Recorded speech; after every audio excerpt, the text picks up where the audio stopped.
Oh. Pupunta ako dito sa kamag-anak ko. Namimiss ko yung ano ko. Yung pamangkin. Tao po. Sinong tao dyan? Nandito ako. Si kuya mo, Junjun, nandyan. Wala siya dito po. Ah, thank you, bo. Namimiss ko yung bahay niya. Bahay niya dito. Umalis pala siya. Balikan ko na lang siya mamayang hapon. Maganda dito eh. Magkakape sana kami.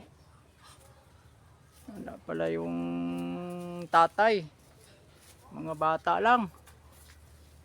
Ito lang yung buhay namin dito. Maganda pa yung bahay niya sa akin. Mga katrupa. Sige, balik na lang ako mamaya. Salamat ha. God bless you. I love you. Mga katrupa. I love you very much. God bless.